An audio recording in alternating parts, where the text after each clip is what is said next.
rekan-rekan semua, ini merupakan video ketiga dari seri pembuatan penampang.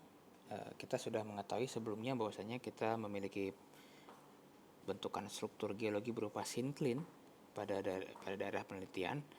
Maka yang perlu kita lakukan adalah sebenarnya menentukan jenis sinklinnya ini. Tapi sebelum itu, dan itu sebenarnya bukan ranahnya di penampang ya. Nah, dari tampilan ini sebenarnya tadi kan menjelaskan ini kita merekonstruksi menggunakan metode King. Jadi yang lurus-lurus semua ya. Jadi perlu kita combine juga dengan metode freehand. Jadi kita bisa menggambarkan lipatannya juga dengan ini ya, dengan tangan kita, dengan secara lebih artistik lah bisa kita katakan. Bagaimana caranya? Jadi bisa saja kita gambarkan begini ya. Ini kan sudah ada pensilnya nih. Jadi kita saja bisa gambarkan begini. Ups. Kita bisa gambarkan bentukannya mungkin saya pakai warna apa? Merah aja lah. Nah, merah lebih tebal. Nah, jadi lipatan ini kan kita bisa gambarkan begini. Ups.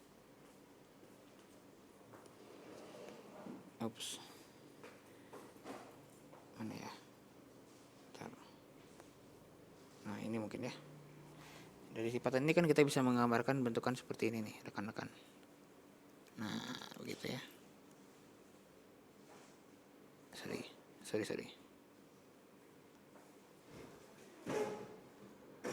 Nah, ini mungkin bisa menggambarkan lipatan seperti ini. Di sini ngelipat lagi.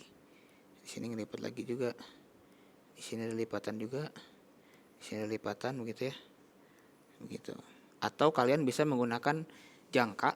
Jadi kan jangka itu ada jarum, ada pensilnya ya. Jadi dari setiap titik garis ini nanti kalian letakkan jangka kalian di sini nih. Di titik pusatnya ini, lalu pensilnya itu di sini. Nanti kalian putarkan, set gitu. Ya. Sampai ke sini. Nah, sampai sini. Ya. Terus ditarik lagi pensilnya ke sini lagi. Ya, begitu ya. Nah, itu bisa juga digunakan seperti itu agar lebih enak, lebih presisi. Jadi kelihatan lipatannya itu enggak tajam-tajam, enggak kayak chevron gitu. Jadi akan lebih seperti inilah, akan lebih smooth. Nah, itu juga boleh digunakan. Yang penting kalian sudah tahu konsepnya seperti apa. Dan sudah bisa merekonstruksi tampilan bawah permukaan seperti apa. Oke, itu metode King, metode freehand. Jadi freehand itu kan tergantung dengan tangan kita ya tadi. Oke, yang perlu disampaikan selanjutnya itu adalah bagaimana ketika ada data struktur, data sesar. Nah, kita balik lagi ke data awal. Kita lihat data awal ini. Oke, kita ini aja mainin ya. Nah, ini saya coba hapus. Hapus.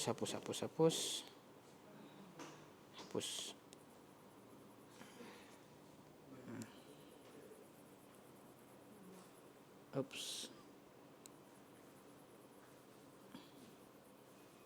Saya hapus semuanya ini, kertasnya dulu, saya hapus dulu. Oke.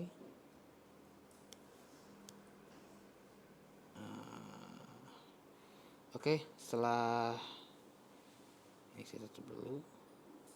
Oke. Nah, ini kan tadi data awal kalian ya. Data kalian seperti ini. Nah, bagaimana ketika pada titik, saya gambarkan di sini deh. Titik ini kalian menemukan dari titik ini nih.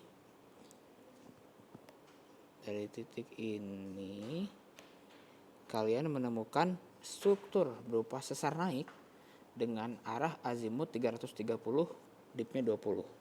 Berarti kita gambarkan begini. Kurang lebih. Ya. Begitu ya. Nah, 330 20. Berarti kan sesar naik, kita sudah mengetahui ini sesar naik, kalian mengukur sesar naik. Berarti di sini akan menjadi bagian dari hanging wall. Oke. Dan di bagian baratnya ini akan menjadi bagian dari foot wall. Oke, bisa kebayang sama kalian ya. Nah, lalu kita buka lagi penampang kita tadi. Nah, di sini ya, ini penampang kita. Nah, bentukannya kayak tadi. Jadi jangan buka penampang dulu. Kita buka dulu garis yang ini.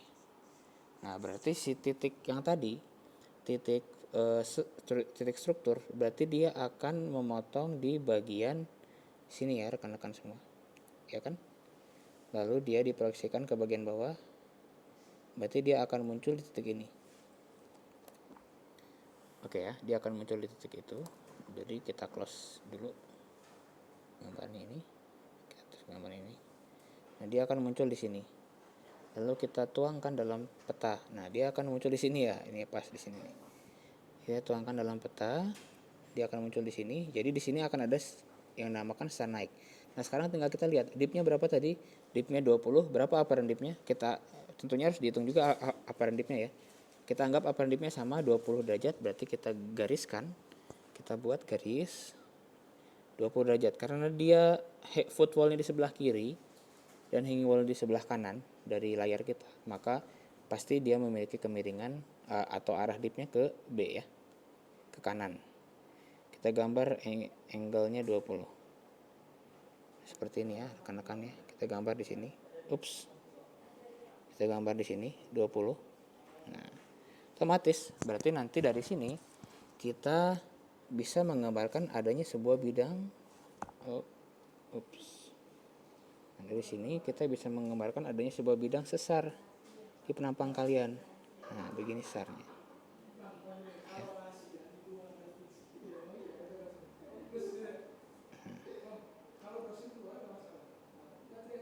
Begini dia. Dan ini ada arahnya. Ya. Jadi kalian cantumkan seperti ini. Dan tentunya rekonstruksi-rekonstruksi yang tadi kita gambarkan banyak yang tidak berlaku, seperti garis, seperti pewarnaan. Ya, pewarnaan ini mungkin ya. Ini pewarnaan ini yang paling mencolok adalah pewarnaan dari batu gampingnya.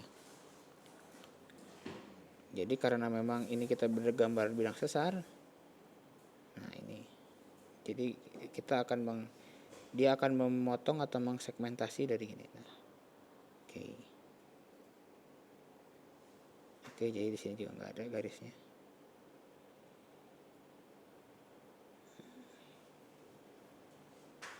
Oke, jadi begini aja. Oke ya. Jadi begini. Nah, jadi begini. Ya, kebetulan tentunya ini ada star naik, berarti batu gamping sebenarnya umurnya lebih jauh lebih tua ya di bagian bawah, dan batu pasir yang ada ini relatif lebih tebal. Nah, ini gambarannya ketika memang ada sebuah sesar naik di lapangan kita. Oke, kita tampilkan lagi tadi data yang awal. Nah, ini dia. Kita tutup penampangnya. Kita buka sesarnya. Kita tutup yang ini. Nah, gini. Ganggu juga sini ya gambarnya. Terlalu membesar, terlalu besar. Oke, coba saya hapus ya dikit. Nah, kita gambar yang rapi. Sesar naiknya di sini. Sesar naiknya di sini dengan geriginya di sini tentunya. Nah, oke. Nah, sekarang kita sudah melakukan interpretasi secara vertikal.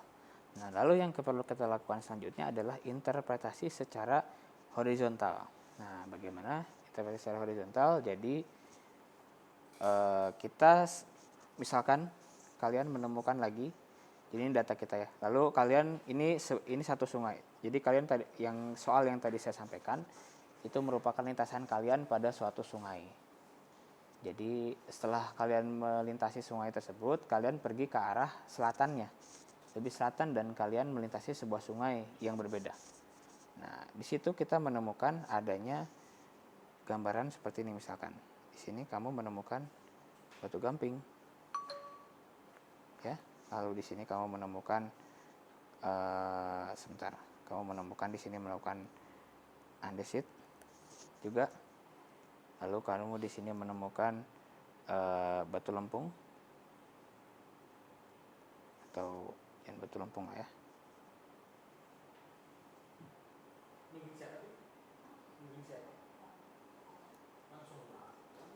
Di sini menemukan batu lempung, dan di sini kalian menemukan misalkan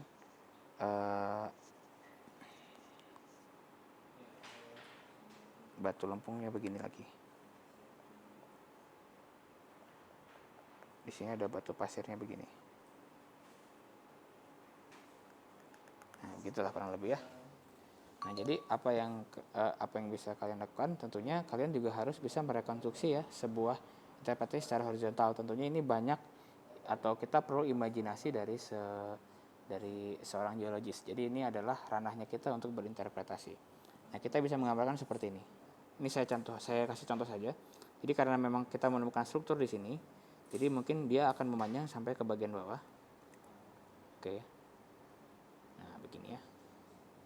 Nah, lalu kita lihat andesit-nya. Di sini ada andesit, di sini masih ada andesit. Karena andesit sifatnya itu intrusi, mungkin dia akan membentuk suatu blok gitu ya. Nah, kita anggap di sini merupakan bagian dari andesitnya. Ya enggak? Nah, lalu di sini ada batu lempung, jadi kita anggap mungkin batu lempung memiliki pola jurus seperti ini. Ya, pola selektif seperti ini mungkin. Nah, begitu. Jadi tentunya bagian atas yang mengikuti. Nah, ini kepotong oleh. Nah, begini ya. Nah, di sini mungkin pola jurusnya seperti ini. Nah, mungkin pola jurus seperti ini. Ya, dan ini juga ada. Ini mungkin seperti ini bentukannya. Ini seperti ini, dan ini bentukannya mungkin seperti ini ya rekan-rekan ya. Nah, dari sini kita bisa menggambarkan interpretasi secara horizontal. Di sini ada batu pasir, sini ada batu pasir, sini mungkin batu pasir. Tapi kita mengetahui juga tadi kan di bagian sini itu ada batu lempung. Nah, mana? Yang sini ada batu lempung nih. Jadi mungkin di sini ada pasiran lempungan gitu. Oke, sebentar. Nah, ini begini. Lalu di sini batu pasir. Ya. Di sini ada batu gamping.